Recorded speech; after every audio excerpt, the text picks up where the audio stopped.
17 careers ended in a single afternoon. $10 million vanished from the city's budget. And it all started because a group of arrogant officers couldn't look past the color of a man's skin to see the federal badge in his pocket.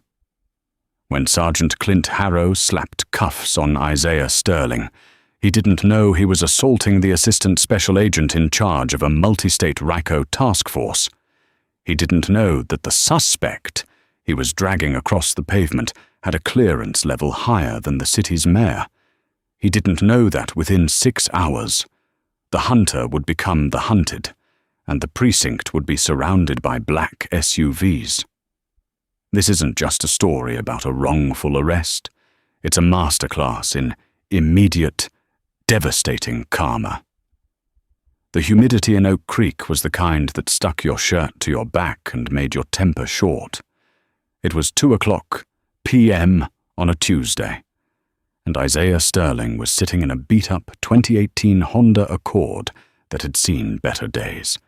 To the casual observer, Isaiah looked like exactly what he was trying to portray, a mid-level guy down on his luck, possibly waiting to score something from the trap house across the street.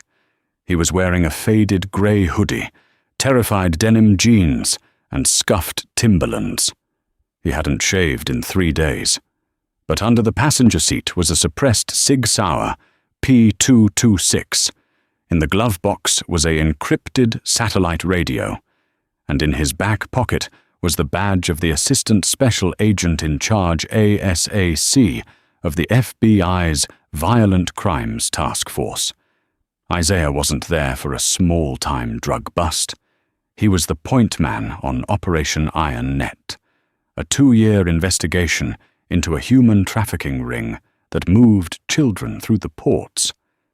He was waiting for the courier, a high-value target who was scheduled to drop a ledger at the house across the street in exactly 10 minutes. Isaiah took a sip of lukewarm coffee, his eyes scanning the mirrors. He needed 10 minutes.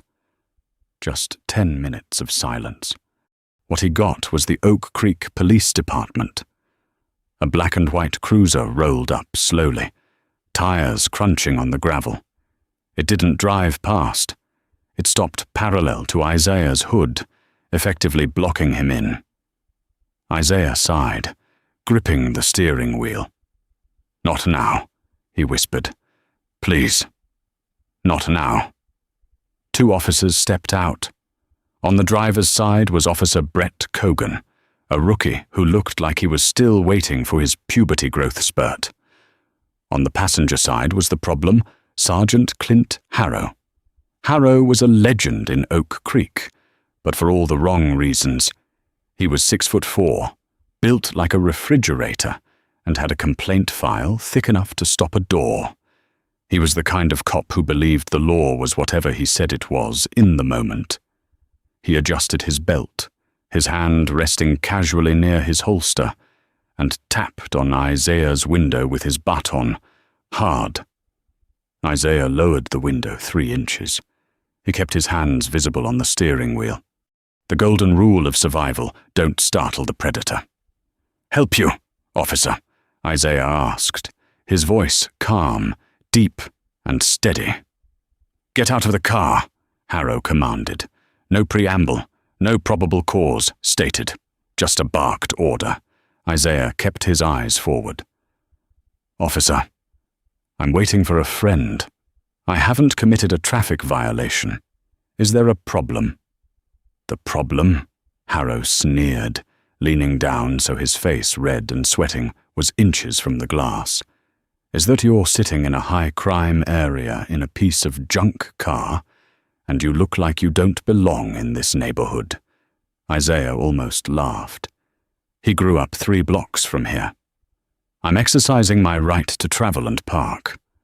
Sergeant, I'm asking you nicely to let me be. I'm working." "Working?" Harrow laughed, looking back at Cogan. "You hear that? Rookie. He's working, probably slinging dope. Open the door, or I break the window and drag you out." Isaiah calculated the odds. If he got out, He blew his cover. The courier would see the cops and run. 2 years of work would be flushed down the drain. If he didn't get out, Harrow would escalate. "Officer," Isaiah said, dropping his voice to a command tone that usually made federal agents straighten their spines. "I am going to reach into my back right pocket very slowly. I have credentials there that you need to see. I am a federal agent on an active stakeout." Harrow's eyes went wide, not with fear, but with mockery. "Federal agent, yeah, and I'm the King of England.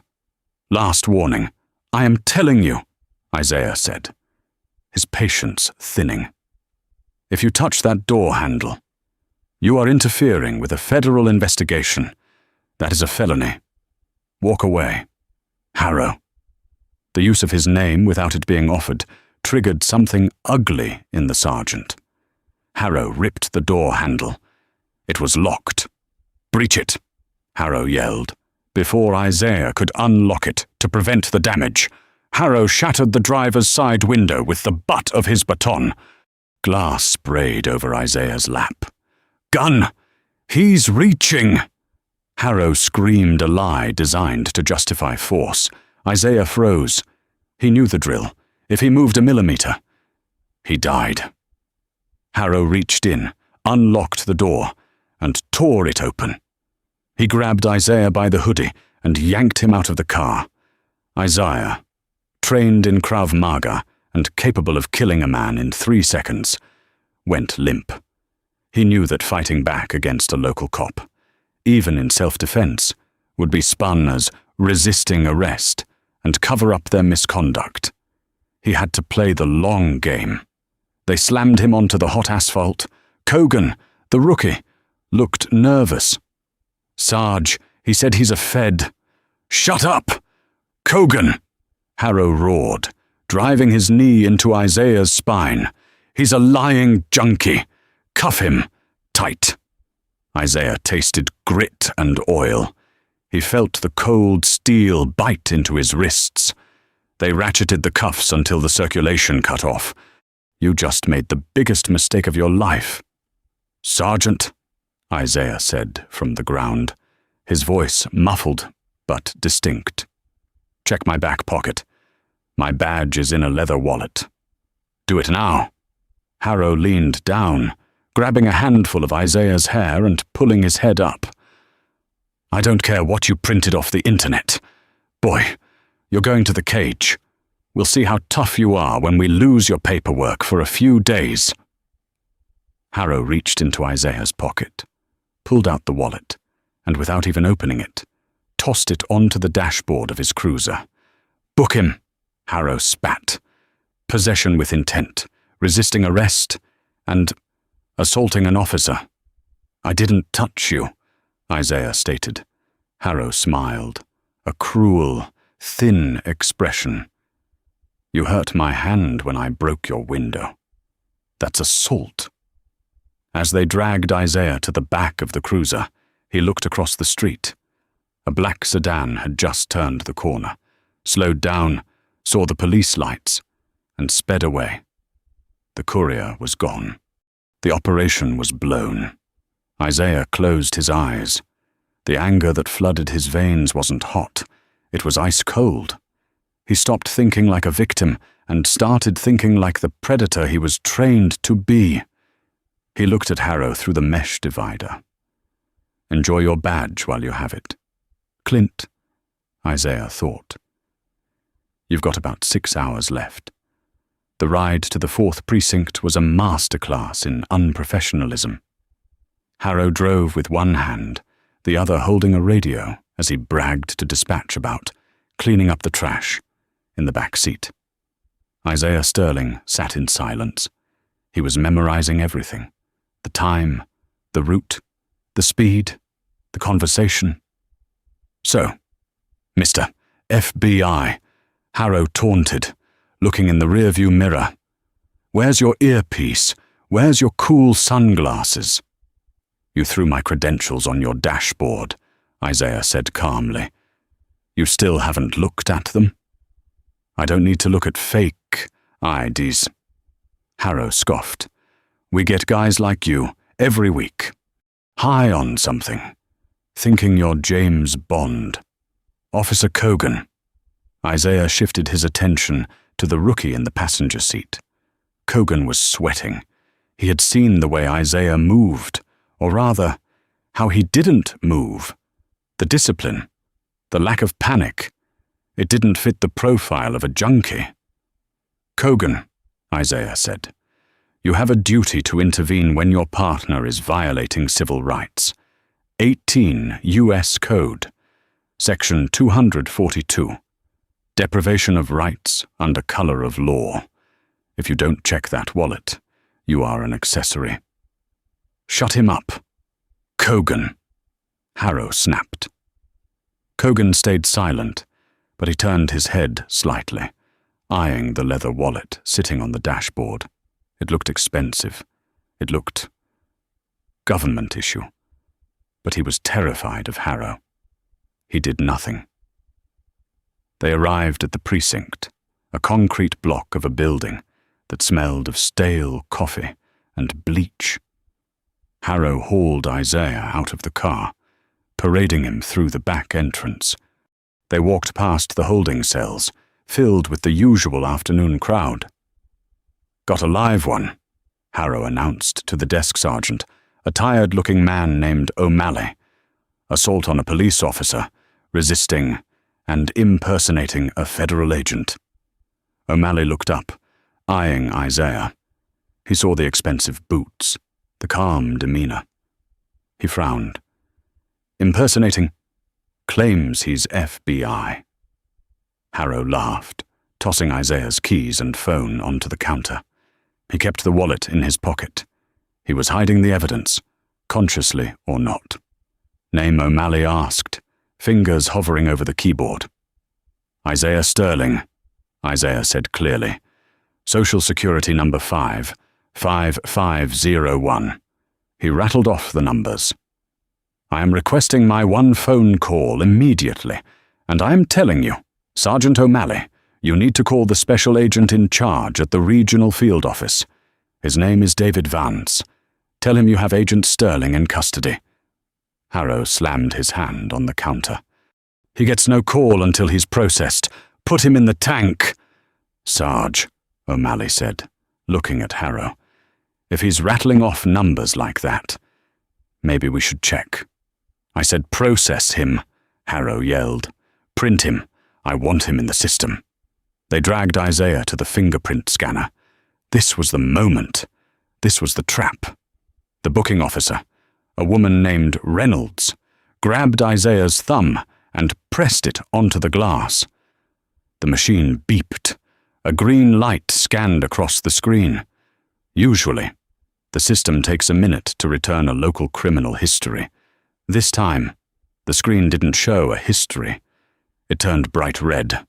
A jagged dialogue box popped up in the center of the monitor. It didn't say match found. It said alert. Level 5 security clearance. Restricted identity. Contact Department of Homeland Security immediately. Do not detain. Reynolds froze. Sergeant Harrow." "What now?" Harrow was filling out paperwork, not looking. The machine. It locked up. "Kick it. It's a piece of crap." "No, Sarge. Look." Harrow walked over, annoyed. He squinted at the screen. He read the words. Restricted identity. Do not detain. For a second, the air left the room. "System glitch," Harrow muttered, though his voice wavered for the first time. "Damn computer is broken. Probably thinks he's someone else. It matches the prints." "Sarge," Reynolds whispered. "This guy, he's in the terrorist watch list database or something high up." "I told you," Isaiah said, his voice cutting through the tension like a razor blade. "I am not a terrorist. I am the man who hunts them." "Now, Sergeant Harrow, you have two choices. You can uncuff me right now, give me my phone, and I might only have you fired, or you can throw me in that cell, and I will ensure you go to prison." Harrow's face turned purple. He was too far in. His ego wouldn't let him back down in front of his subordinates. He made the choice that would cost the city $10 million. "Glitch," Harrow insisted, grabbing Isaiah by the collar. "He hacked the system or something. Throw him in the hole. Isolated cell, no phone calls. I'll figure this out." "Sarge, you can't." O'Malley started. "I run this shift." Harrow screamed. They shoved Isaiah into cell 4, a dark, damp concrete box. They slammed the door. Isaiah didn't pace. He didn't scream. He sat on the metal bench, closed his eyes, and began to count. He knew something Harrow didn't. When a Level 5 clearance print is scanned and flagged as detained, it sends an automatic silent ping to the National Threat Operations Center in West Virginia. They knew he was here. Isaiah looked at his watch. It was 2:45 p.m. "You have about 3 hours, Harrow," Isaiah whispered to the empty room. Meanwhile, in the front lobby, Cogan sat in the cruiser. He stared at the leather wallet still on the dashboard, his hands shaking. He reached out and flipped it open. The gold shield gleamed in the sunlight. The ID card was unmistakable. Federal Bureau of Investigation. Isaiah Sterling, Assistant Special Agent in charge. Cogan felt like he was going to vomit. He grabbed the wallet, ran into the station, and went straight to the bathroom. He didn't go to Harrow. He didn't go to O'Malley. Cogan was a coward. But he wasn't stupid. He realized the ship was sinking. He hid the wallet in his locker. He tried to pretend it never happened, but 300 miles away, in a command center filled with screens, a red light was blinking. An analyst stood up, ripped off his headset, and shouted to the floor supervisor, "Sir, we just got a detainment ping on ASAC Sterling. Oak Creek PD just booked the lead on Iron Net." The supervisor's face went pale. "Get the director on the line, and get the SWAT team in that sector geared up. Someone is about to have a very, very bad day." The clock was ticking. The Karma train had left the station, and it had no brakes. 300 miles away, inside the J. Edgar Hoover Building's Regional Operations Center, the atmosphere shifted from routine bureaucracy to high-stakes panic in less than 10 seconds. The red detainment alert on the main screen wasn't just a notification. It was a crisis. Special Agent in Charge, SAC, John Miller was midway through a coffee when the floor supervisor, a sharp woman named Sarah Jenkins, practically kicked his door open. Sarah was Isaiah Sterling's second-in-command on Operation Iron Net. She didn't look scared. She looked ready to kill. "We lost him," Sarah said, her voice tight. "Isaiah's transponder is stationary at the Oak Creek Police Department. His comms are dark, and we just got a Level 5 ping from their booking system." Miller stood up slowly. "Oak Creek. That's a local PD. Did he break cover?" "Unlikely," Sarah replied, throwing a tablet onto Miller's desk. "He was 5 minutes out from the meet with the courier. If he's in a cell, the operation is burned. But here's the kicker, sir. The booking charge is assault on a police officer and impersonating a federal agent." Miller's face darkened. He knew Isaiah Sterling better than he knew his own brother. Isaiah was a scalpel, not a hammer. He didn't assault cops, and he certainly didn't get caught unless he wanted to be or unless something went wrong. "Get the extraction team," Miller ordered, grabbing his jacket, "and get the legal counsel on the phone. I want to know who the arresting officer is." "System says, Sergeant Clint Harrow." Sarah read from the tablet. "Local tough guy. multiple excessive force complaints. Looks like he finally picked the wrong victim. Does Harrow know who he has? The system locked him out, Sarah said with a grim smile. He knows he has someone. He just doesn't know he has the ASAC of the Violent Crimes Task Force. But he's about to find out. Back in Oak Creek, the walls were closing in on Sergeant Harrow, though he was too arrogant to see it yet. He sat in his office, staring at the frozen computer screen. He had tried to reboot it. He had tried to unplug it. But the message remained: restricted identity. Contact. DHS. Stupid piece of junk, Harrow muttered, slamming his fist on the desk. He grabbed the phone and dialed the chief of police. Chief O'Connell. Chief, it's Harrow. We got a situation. I brought in a guy. Claims he's a Fed. Computer is acting up. O'Connell, who was on the back nine of the local golf course, sighed. Is he a Fed, Clint? No. Harrow lied, sweating slightly. Just a junkie with a good fake ID, but the system is glitching. I need you to authorize an override so we can process him and toss him in the county lockup before the shift change. I don't want to deal with the paperwork here. Fine, O'Connell said, eager to get back to his game. Just make sure it's clean. If he's got a lawyer, don't play games. He didn't ask for one.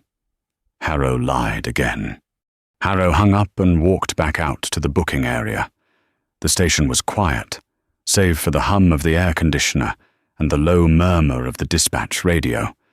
Kogan, the rookie, was sitting in the corner, looking pale. He still hadn't told Harrow about the badge in the locker. Fear of Harrow outweighed his fear of the Feds for now. Harrow marched to the holding cells. He unlocked the heavy steel door to cell 4 and stepped inside. Isaiah was sitting on the bench, hands folded in his lap. He looked up, his expression unreadable. You ready to talk? Harrow asked, leaning against the doorframe, trying to look casual. Tell me who you really are, and maybe I drop the assault charge. Isaiah looked at his watch. You have about 45 minutes. Sergeant. For what? For your career, Isaiah said softly. Right now. My team is mobilizing. They aren't coming with a lawyer. They're coming with a federal warrant for your arrest, and likely a tactical team. You have violated 18 Code Section 111, assaulting a federal officer. You have also kidnapped a federal agent during an active terror investigation. Harrow laughed, but it sounded hollow in the small, concrete room. You're delusional. You're a nobody. Check the parking lot, Isaiah said. My car, under the passenger seat. There is a lockbox. If you had done your job instead of profiling me, you would have found the warrant for the surveillance equipment inside. But you didn't search the car, did you? You just wanted to drag a black man out of his seat. Harrow's smile vanished. He stepped forward, raising his hand as if to strike Isaiah. Don't, Isaiah warned. His voice dropped an octave. I let you cuff me because I needed to maintain cover. That cover is blown now. If you touch me again, I will consider it a threat to my life, and I will defend myself. And trust me, Sergeant, you are not equipped for that. Harrow froze. He saw something in Isaiah's eyes, a cold, calculated lethality that terrified him. He backed out of the cell and slammed the door. He stormed back to the front desk. Kogan, go search his car. Tear it apart. Kogan jumped up. Sarge, maybe we should just call the... Go, Harrow screamed. Kogan ran out the back door. Harrow paced the floor. He was starting to feel the first tremors of an earthquake that was about to swallow him whole. The phone on the front desk rang. Sergeant O'Malley picked it up. Oak Creek Police. Sergeant O'Malley speaking. He listened for a moment. His face went white. He looked at the phone, then at Harrow. "Who is it?" Harrow snapped. It's the governor's office," O'Malley stammered. "The state attorney general is on the other line." Harrow felt his stomach drop. "Hang up." "I can't hang up on the governor. Give it to me." Harrow grabbed the phone. "This is Sergeant Harrow." "Sergeant Harrow!" A voice boomed on the other end. It wasn't the governor. It was the United States Attorney for the Southern District. "You are currently holding Assistant Special Agent in Charge Isaiah Sterling. You have exactly 60 seconds to confirm he is unharmed. If you do not, I will authorize the FBI hostage rescue team to breach your facility." Harrow dropped the phone. It dangled by the cord, swinging back and forth like a pendulum, counting down his final moments as a police officer. The first sign that the world had ended for the Oak Creek Police Department wasn't the sirens. It was the sound of the rotors. 3 low-flying black helicopters banked hard over the precinct. The FBI letters on their sides, visible to everyone in the neighborhood. The wind from their blades kicked up dust in the parking lot, rattling the windows of the station. Inside, panic had fully set in. O'Malley was trying to hide under his desk. Cogan had locked himself in the bathroom. Harrow was standing in the middle of the lobby, his gun half drawn, looking like a cornered rat. Then came the convoy. 6 black Chevrolet Suburbans screeched to a halt in front of the station, blocking the entrance. Behind them came an armored Bearcat vehicle. Doors flew open, and 12 agents in full tactical gear poured out. They didn't look like local cops. They moved with military precision, rifles raised, forming a perimeter around the building. The front doors of the station were kicked open. SAC. John Miller walked in first. He wasn't wearing tactical gear. He was wearing a suit that cost more than Harrow made in a month. Behind him were 4 agents with MP5 submachine guns. Miller stopped in the center of the lobby. He looked at O'Malley, then at the terrified receptionist, and finally, his eyes locked on Harrow. "Where is he?" Miller asked. His voice was quiet, but it carried across the room like a gunshot. Harrow tried to puff out his chest. "You can't just barge in here. This is my jurisdiction. I'm the sergeant of the watch, and you are a suspect in a federal kidnapping," Miller interrupted, stepping into Harrow's personal space. "Now, I am going to ask you one time. Where is Agent Sterling?" Harrow pointed a shaking finger toward the back. "Cell 4. He assaulted me. I followed protocol." "Secure him," Miller ordered. 2 tactical agents grabbed Harrow. They didn't ask him to turn around. They spun him, slammed him against the counter, and zip-tied his hands behind his back. "Hey, you can't do this!" Harrow screamed. "I'm a cop." "Not anymore," Miller said coldly. Miller walked to the back, followed by Agent Sarah Jenkins. They found Cell 4. Through the small window, they saw Isaiah sitting calmly on the bench. Sarah used the master key they had taken from O'Malley to open the door. Isaiah stood up. He brushed the dust off his jeans. He looked at Miller and cracked a small smile. "Took you long enough. John. Traffic."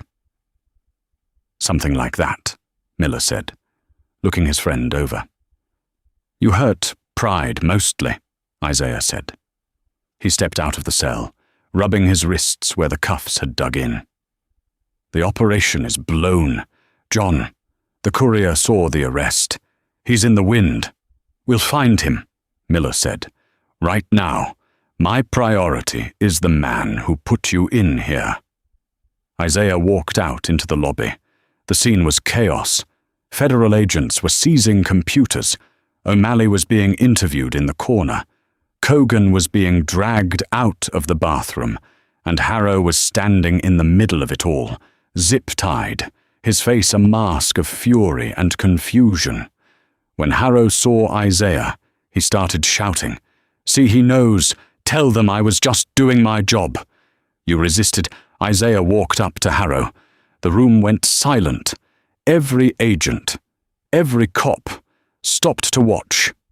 "You weren't doing your job, Clint," Isaiah said, using the man's first name for the first time. "You were bullying a citizen because you thought no one was watching. You thought I was weak. You thought I was nobody." Isaiah reached into his back pocket, the one Harrow had ignored, and pulled out a small, folded piece of paper. It was the receipt from the coffee shop he had visited before the stakeout. "You profiled me based on my car and my skin," Isaiah continued, "and because of that, a child trafficker is going to sleep in his own bed tonight instead of a federal prison. That is on you." The front doors opened again. This time, it wasn't agents. It was the press. Someone had tipped them off. Cameras flashed as they captured the image, the assistant special agent in charge of the FBI standing free, while the sergeant of the Oak Creek Police stood in cuffs. "Get him out of here," Miller ordered. "Federal holding. We're charging him with deprivation of rights, obstruction of justice, and assault on a federal officer." As they dragged Harrow away, he looked at Cogan. "Tell them." Cogan. "Tell them he fought back." Cogan looked at the floor. Then he looked at Isaiah. He didn't fight back." "Sarge," Cogan whispered. "He told us who he was. We just didn't listen." "Traitor," Harrow screamed as he was shoved into the back of one of the very SUVs that had come to rescue his victim. Isaiah watched him go. He turned to Miller. "The city manager is going to be here in 10 minutes. We need to secure the recordings before they accidentally get deleted." "Way ahead of you," Sarah called out from the sergeant's desk. "I've already mirrored the hard drives. We have the body cam footage, the booking room audio, everything. Harrow isn't just fired. Isaiah, he's looking at 20 years. "Good," Isaiah said, "but we're not done. Harrow was the symptom. We need to find the disease." "What do you mean?" Miller asked. Isaiah pointed to the chief's office, where Chief O'Connell was just arriving, looking disheveled and terrified in his golf attire. "Harrow called the chief before he booked me," Isaiah said. "I heard him. The chief authorized the override on the system. He knew. He let it happen to protect his stats." Isaiah walked toward the chief's office. "I want his badge, too." The karma wasn't finished. It was just getting started. And the price tag for the city was about to skyrocket. Chief of Police Thomas O'Connell was a man who had built his career on two things: shaking hands and burying problems. He was still wearing his polo shirt and cleats as he stormed into the precinct, his face flushed from a mix of exertion and panic. He expected to find a misunderstanding he could smooth over with a phone call to the mayor. Instead, he walked into an occupation. The bullpen, usually filled with the banter of his officers, was dead silent. Federal agents in windbreakers marked FBI, Office of Professional Responsibility, were boxing up files.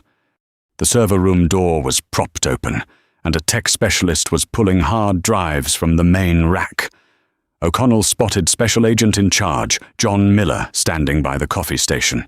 He marched over, summoning every ounce of his authority.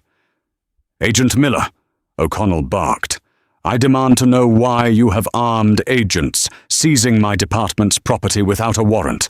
This is a sovereign municipal building." Miller didn't turn around. He finished stirring his coffee, tapped the spoon on the rim, and then slowly pivoted.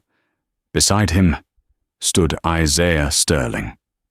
Isaiah had washed his face and changed into a spare suit jacket brought by the team, but the red marks from the handcuffs were still visible on his wrists. "We don't need a warrant, Thomas," Miller said calmly. "We have probable cause of a felony in progress. Specifically, the kidnapping of a federal agent and the tampering with a federal database. O'Connell scoffed, though his eyes darted nervously to Isaiah. Kidnapping, don't be dramatic. My sergeant made a mistake. He detained a suspect who refused to identify himself. We were processing him for release when you cowboys kicked down the door. Isaiah stepped forward. He towered over the chief. That's the official story.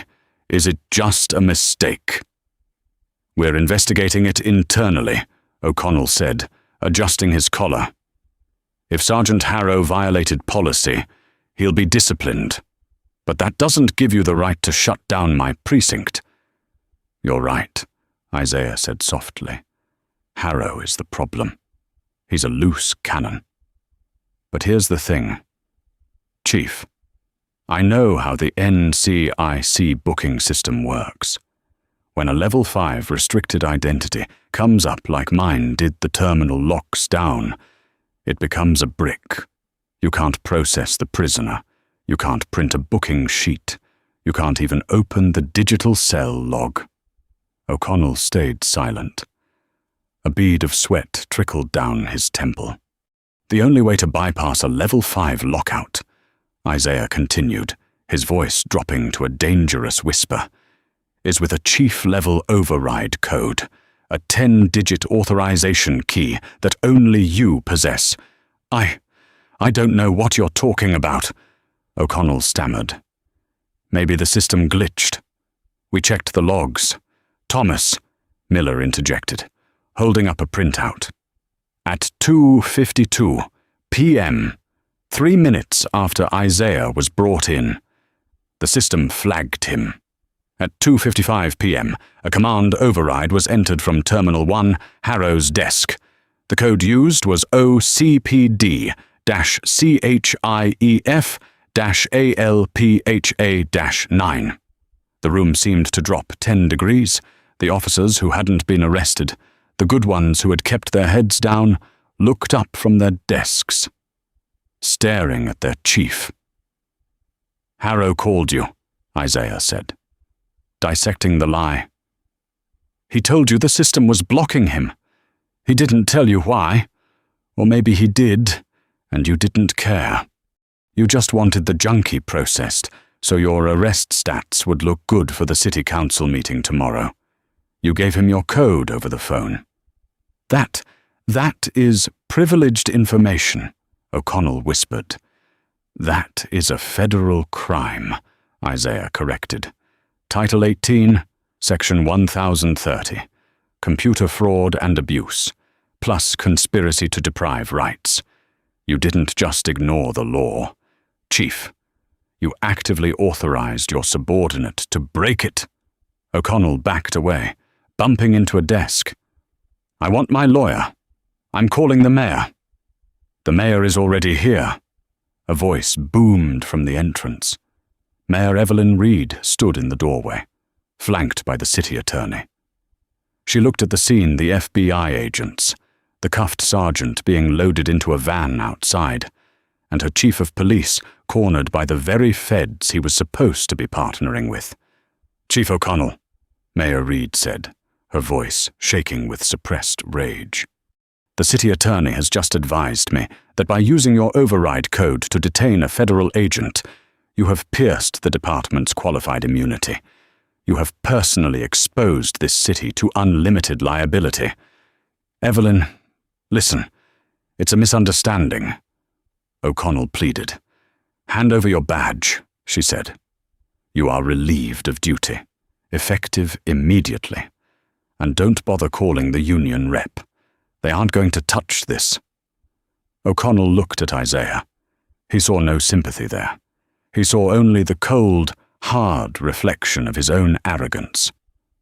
Slowly, he unclipped his gold badge and placed it on the desk.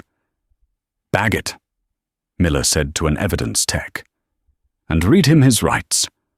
As O'Connell was led away in cuffs, mirroring the walk Isaiah had taken hours before, Isaiah turned to the mayor. Mayor Reed, Isaiah said politely. My team needs access to the last 5 years of booking records. if O'Connell used his code to bury my identity. I guarantee I'm not the first." The mayor closed her eyes and sighed. She knew what was coming. "You have full access. Agent Sterling, just try to leave us a city when you're done." Isaiah looked at the server room. "I can't promise that. Ma'am, the rot is deep." The fallout was not immediate. It was a slow, crushing grinding of gears that took 6 weeks to fully destroy the Oak Creek Police Department. The interrogation of Sergeant Clint Harrow was the catalyst, sitting in a federal interrogation room, wearing an orange jumpsuit that clashed with his ruddy complexion. Harrow held out for 3 days. He believed the blue wall would save him. He believed the union would send a high-powered lawyer. He believed O'Connell would pull strings. Then, Isaiah Sterling walked into the room. He didn't sit down. He simply placed a single file folder on the metal table. "Your union rep declined to represent you." "Clint," Isaiah said. "They cited gross negligence and criminal intent. You're on your own." Harrow stared at the file. "What's that?" "That is O'Connell's plea deal." Isaiah lied. It wasn't O'Connell's deal. O'Connell was still fighting, but Harrow didn't know that. "He claims you stole his override code. He claims you went rogue. He's pinning the entire kidnapping on you to save his pension." Harrow's face twisted in rage. "That lying son of a—" "If you want to see the light of day before you're 70, Isaiah said, leaning in, "you need to tell us about the ghost book." During the data sweep, the FBI tech specialists had found gaps in the digital records, arrest numbers that skipped a sequence, booking photos that had been deleted. Harrow broke. "It wasn't just me," Harrow spat, tears of anger welling in his eyes. "It was the whole night shift. O'Connell wanted the crime stats down. If we brought in someone who looked like they couldn't afford a lawyer, homeless, addicts, out-of-towners, we wouldn't book them in the main system.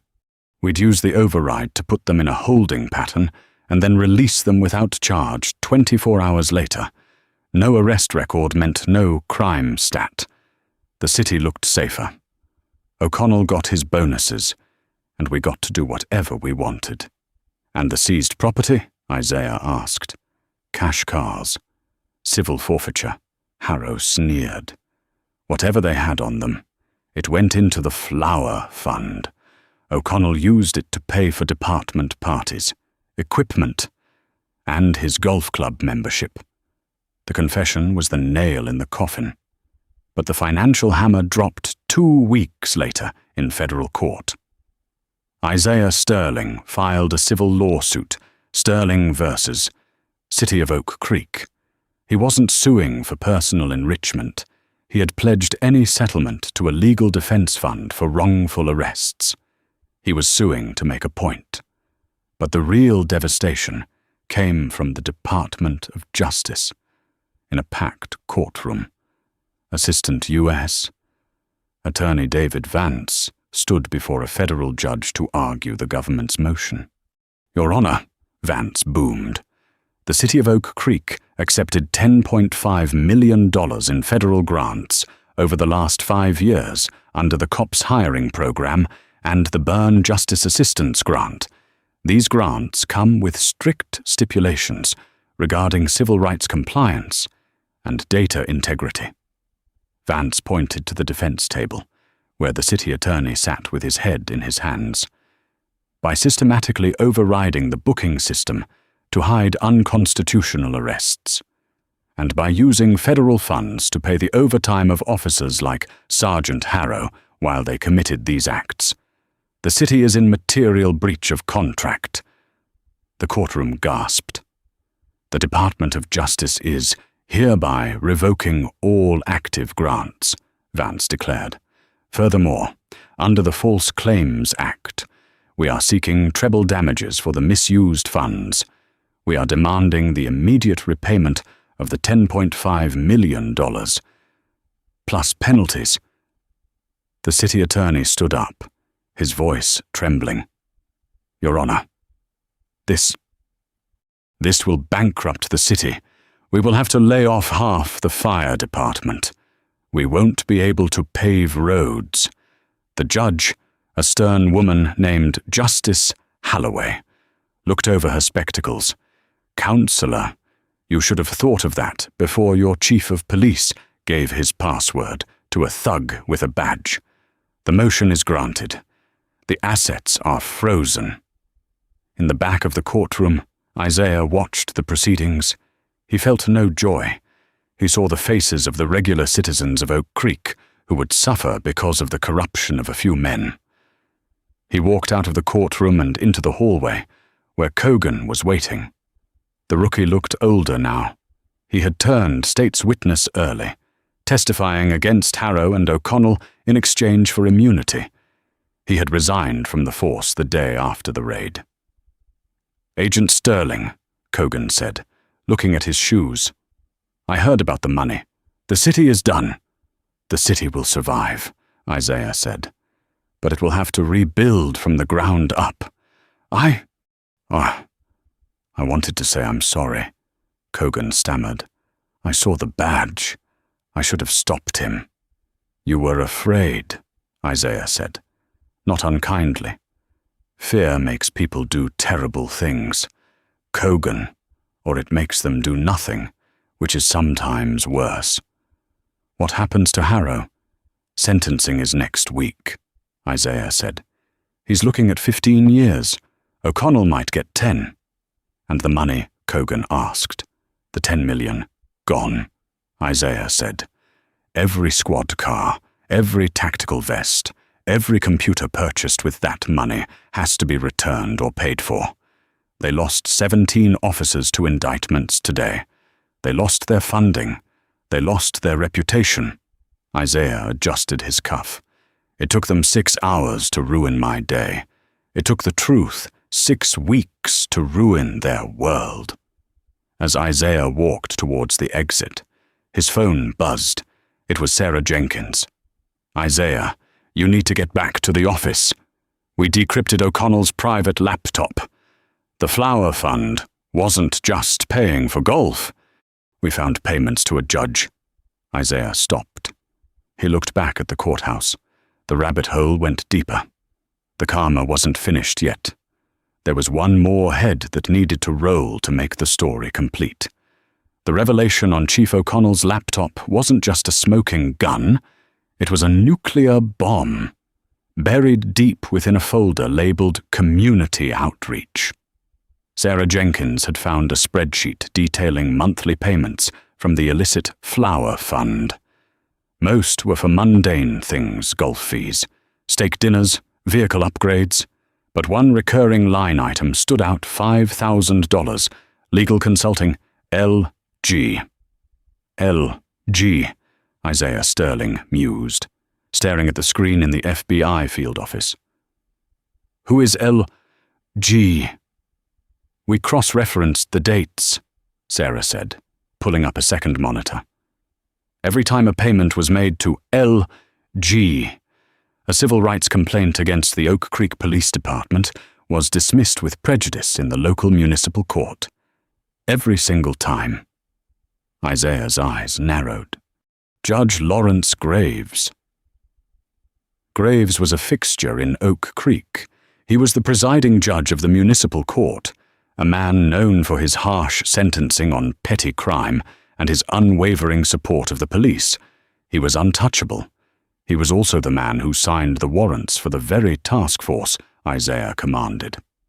If Graves is on the payroll, Isaiah said, his voice dropping to a dangerous register, then the entire judicial system in this county is compromised. O'Connell wasn't just hiding arrests. He was buying immunity. We need a warrant for a sitting judge, Sarah said. That's going to be impossible without hard evidence. The spreadsheet isn't enough. We need to catch him in the act. We don't need to catch him, Isaiah said, standing up and grabbing his jacket. We just need to make him think the ship is sinking. Rats don't fight when the water rises. They run. The plan was risky. It relied on the paranoia of guilty men. The next morning, Isaiah Sterling walked into the Oak Creek Municipal Courthouse alone. He wasn't wearing his tactical gear. He was wearing a sharp navy suit, carrying a briefcase that contained nothing but shredded paper. He walked past the bailiffs, flashed his credentials, and marched straight into Judge Graves's chambers. Graves was sitting behind his mahogany desk, reviewing a docket. He looked up, annoyed. "Agent Sterling, I heard about your troubles. I assumed you'd be busy suing the city, not interrupting my morning."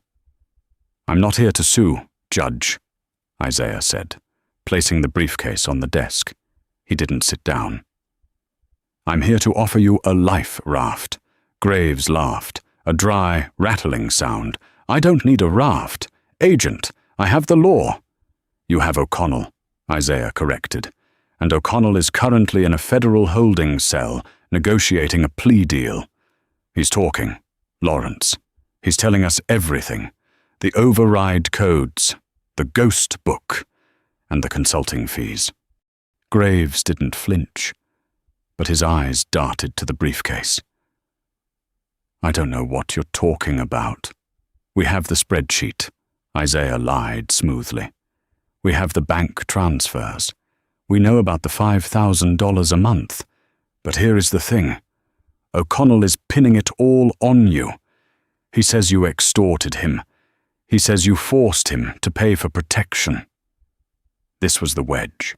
Divide and conquer. Graves stood up, his face reddening. "That liar, I protected him. I cleaned up his messes for 10 years.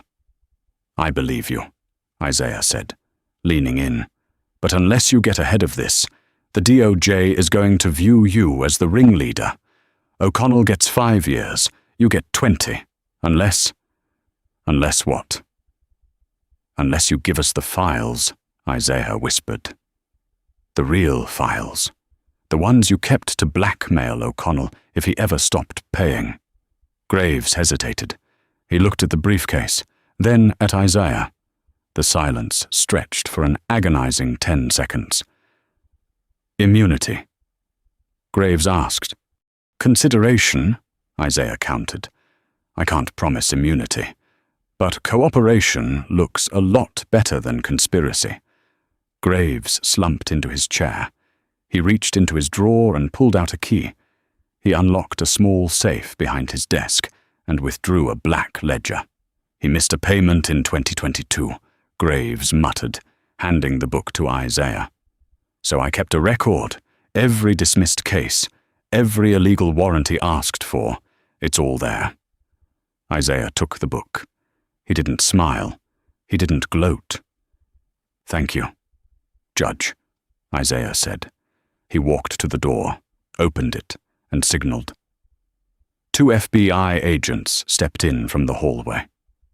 "Judge Lawrence Graves," Isaiah said, his voice ringing with authority.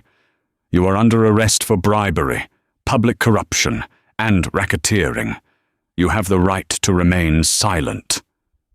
"You said consideration," Graves screamed as they cuffed him. "I said I'd consider it," Isaiah replied coldly. "I considered it, and I decided you don't deserve it. You sold justice for $5,000 a month. The trial of the Oak Creek Three, Sergeant Clint Harrow, Chief Thomas O'Connell, and Judge Lawrence Graves was the most watched legal event in the state's history. The evidence was overwhelming. The ghost book showed over 400 wrongful arrests that had been purged from the system. The financial records proved the theft of federal grants. The testimony of Rookie Kogan painted a picture of a department that operated like a street gang. But the most damning moment came when Isaiah Sterling took the stand. He didn't speak with anger. He spoke with the precision of the investigator he was. He detailed the 6 hours he spent in that cell, the humiliation, the fear, and the realization that the men with the badges were more dangerous than the criminals they hunted. "A badge is a symbol of public trust," Isaiah told the jury. "When you use it to serve yourself, it becomes just a piece of metal, and the person holding it becomes just another criminal." The jury deliberated for less than 4 hours. The sentences. Sergeant Clint Harrow, found guilty on all counts for the kidnapping of a federal agent, deprivation of rights under color of law, and assault. He was sentenced to 22 years in federal prison without the possibility of parole. As he was led away, he looked at Isaiah one last time. There was no anger left in his eyes, only the hollow realization of a life thrown away for an ego trip. Chief Thomas O'Connell, found guilty of corruption, fraud, and conspiracy. He was sentenced to 15 years. His pension was seized to pay restitution to the victims of his ghost book arrests. Judge Lawrence Graves, found guilty of racketeering and bribery. Because he had betrayed the judicial oath, the judge gave him the harshest sentence, 25 years. He would likely die in prison. The city. The financial impact was catastrophic. The Department of Justice recouped the $10. $5 million in grants. The civil lawsuits from the 400 victims in the ghost book totaled another $40 million. The city of Oak Creek declared municipal bankruptcy. The police department was dissolved. The county sheriff took over jurisdiction while a new, smaller, and heavily monitored force was built from scratch. 6 months later, Isaiah Sterling sat in his new office. He had been promoted to special agent in charge of the entire Tri-State Division. His phone rang. It was Cogan. "Agent Sterling," Cogan said. "I just wanted to let you know. I finished the academy. The real one. I'm working as a deputy in the next county over. We have a new policy. Treat everyone like they're the ASAC." Isaiah smiled. "That's a good policy. Deputy, keep your head up." He hung up and looked out the window. The sun was setting over the city. The corrupt were in cages. The innocent had been compensated. And the system had corrected itself, but only because one man refused to be broken. Isaiah picked up his badge. He ran his thumb over the gold surface. It felt heavier now. He put it in his pocket, grabbed his keys, and walked out the door. There was always more work to do. And that is how one arrogant mistake destroyed an entire corrupt empire. It started with a stereotype, a man in a hoodie in a bad neighborhood, and ended with 3 of the most powerful men in the city behind bars for life. Isaiah Sterling didn't just survive his arrest.